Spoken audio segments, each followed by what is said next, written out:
Second standard ಕಲಿ ಕನ್ನಡ ಪಠ್ಯಪುಸ್ತಕದ ಮೊದಲನೆಯ ಭಾಗವಾದಂಥ ಕನ್ನಡ ಒಂದು. ಇವತ್ತು ಒಂದು ಗದ್ಯ ಭಾಗದ ಬಗ್ಗೆ ನೋಡೋಣ. ಓತದ ಜಾಣತನ. ಗದ್ಯ. ಒಂದು ಗುಡ್ಡದ ತಪ್ಪಲಿನಲ್ಲಿ ಓತವೊಂದು ತನ್ನಷ್ಟಕ್ಕೆ ತಾನು ಹುಲ್ಲನ್ನು ಮೇಯುತ್ತಿತ್ತು. ಇದ್ದಕ್ಕಿದ್ದಂತೆ ಅದರ ಬೆನ್ನ ಹಿಂದೆ ಏನೋ ಸದ್ದು ಆಯಿತು. ಆಗ ಓತ ತಿರುಗಿ ನೋಡಿತ್ತು. ಅಲ್ಲೊಂದು ತೋಳ ನಿಂತಿತ್ತು. ಅದು ಇನ್ನೇನು ಓತದ ಮೇಲೆ ಹಾರಲು ಸಿದ್ಧವಾಗಿತ್ತು. ಅಂತಂದರೆ ಈ ಒಂದು ಅರ್ಥ ಏನಂತಂದರೆ, ಒಂದು ಗುಡ್ಡ ಅಂತಂದರೆ ಒಂದು ದೊಡ್ಡವಾದ ಒಂದು ಬಂಡೆ, ಒಂದು ತಪ್ಪಲಿನಲ್ಲಿ, ತಪ್ಪಲು ಮೀನ್ಸ್ ಗುಡ್ಡ ಮೀನ್ಸ್ ಬೆಟ್ಟ. ಬೆಟ್ಟದ ತಪ್ಪಲಿನಲ್ಲಿ ತುದಿಯಲ್ಲಿ ಒಂದು ಓತ ತನ್ನಷ್ಟಕ್ಕೆ ತಾನು ಹುಲ್ಲು ಮೇಯ್ತಿತ್ತು. ಓತ ಏನು ಮಾಡ್ತಿತ್ತು, ತನ್ನಷ್ಟಕ್ಕೆ ತಾನು ಹುಲ್ಲು ತಿಂತಾ ಇತ್ತು. ಇದ್ದಕ್ಕಿದ್ದಂತೆ ಅದರ ಬೆನ್ನ ಹಿಂದೆ ಅದು ಗೊತ್ತಿಲ್ಲದ ರೀತಿಯಲ್ಲಿ ಒಂದು ಸದ್ದು, ಏನೋ ಒಂಥರ ಸೌಂಡ್ ಬಂದಂಗಾಯಿತು. ಆಗ ಓತ ಏನು ಮಾಡುತ್ತೆ, ತಿರುಗಿ ನೋಡಿತು, ಏನೋ ಸೌಂಡ್ ಬರ್ತಾ ಇದೆಯಲ್ಲ ಅಂತ. ಅಲ್ಲೊಂದು ತೋಳ ನಿಂತಿತ್ತು. ಏನಾಗಿತ್ತು, ಓತದ ಹಿಂದೆ ಒಂದು ತೋಳ ನಿಂತಿತ್ತು. ಅದು ಇನ್ನೇನು ಓತದ ಮೇಲೆ ಹಾರಲು ಸಿದ್ಧವಾಯಿತು.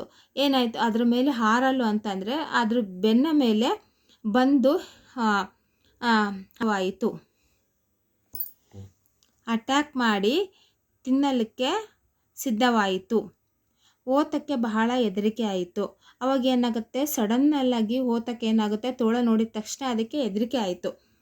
ಆದರೆ ಹೇಗಿದ್ದರೂ ತಪ್ಪಿಸಿಕೊಳ್ಳಲು ಸಾಧ್ಯವಿಲ್ಲ. ಏನಾಗುತ್ತೆ,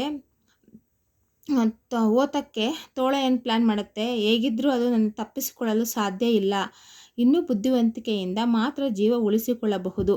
ಏನು ಮಾಡುತ್ತೆ ಓತ, ತೋಳ ಏನು ಮಾಡುತ್ತೆ, ನನ್ನ ಮುಂದೆ ಬುದ್ಧಿವಂತಿಕೆಯಿಂದ ಏನು ಮಾಡೋಕ್ಕಾಗಲ್ಲ ಅಂತ ಏನು ಮಾಡುತ್ತೆ, ತೋಳ ಹೇಳುತ್ತೆ, ಜೀವ ಉಳಿಸಿಕೊಳ್ಳಬಹುದು ಎಂದು ಯೋಚಿಸಿದಂಥ ಓತ ಹುಲ್ಲು ಮೇಯುವುದನ್ನು ಮುಂದುವರಿಸಿತು.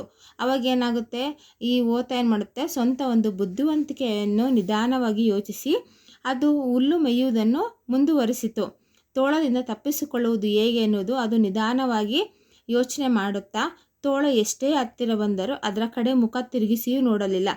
ಏನು ಮಾಡುತ್ತೆ, ತೋಳ ಏನು ಮಾಡುತ್ತೆ, ಓತ ಹತ್ರ ಬಂದರೂ ಕೂಡ ಅದು ಅದರ ಕಡೆ ನೋಡಿಯೂ ನೋಡಿಲ್ಲದ ಥರ ತನ್ನಷ್ಟಕ್ಕೆ ತಾನು ಹುಲ್ಲು ಮೇಯುತ್ತಿರುತ್ತೆ. ಇದರಿಂದ ತೋಳಕ್ಕೆ ಸ್ವಲ್ಪ ಸಂಶಯವಾಗಿತ್ತು. ಏನಾಗುತ್ತೆ, ತೋಳ ನಾನು ಎಷ್ಟು ಹತ್ರ ಹೋದ್ರೂ ನನ್ನ ಕಡೆ ಓತ ನೋಡ್ತಾನೆ ಇಲ್ಲಲ್ಲ ಅಂತ ಅದಕ್ಕೆ ಸಂಶಯ ಮೀನ್ಸ್ ಅನುಮಾನವಾಯಿತು. ಡೌಟ್ ಬಂತು. ಡೌಟ್ ಅಂತಾರೆ, ಸಂಶಯ ಅಂತಾರೆ, ಅನುಮಾನ ಅಂತಾರೆ. ಈ ರೀತಿ ನಾನಾ ಒಂದು ವಿಧದ ಅರ್ಥಗಳಲ್ಲಿ ನಾವು ನೋಡ್ಬೋದು. ಅದು ಈವರೆಗೆ ಓತವನ್ನು ಕಂಡಿರಲಿಲ್ಲ. ಅದರಿಂದ ಈ ಪ್ರಾಣಿಯ ಪರಿಚಯವನ್ನು ಮೊದಲು ಮಾಡಿಕೊಂಡು ಅನಂತರ ಅದನ್ನು ಕೊಲ್ಲುವುದು ಸೂಕ್ತವೆಂದು ತೋಳ ಯೋಚಿಸಿತು. ಓತವನ್ನು ಫಸ್ಟ್ ನಾನೇನು ಮಾಡಬೇಕು, ಅದ್ರ ಫ್ರೆಂಡ್ಶಿಪ್ ಬೆಳೆಸಬೇಕು, ಸ್ನೇಹ ಬೆಳೆಸಿ ಆಮೇಲೆ ಅದನ್ನು ಒಂದು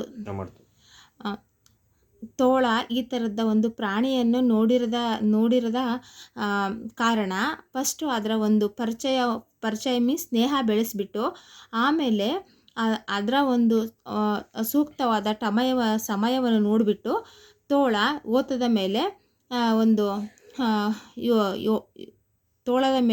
ಓತದ ಮೇಲೆ ಯೋಚಿಸಿತು. ಸೂಕ್ತ ಸಮಯವನ್ನು ನೋಡಿ ಕೊಲ್ಲುವುದು ಸೂಕ್ತ ಎಂದು ತೋಳ ಓತದ ಒಂದು ಸ್ನೇಹವನ್ನು ಬೆಳೆಸಿತು.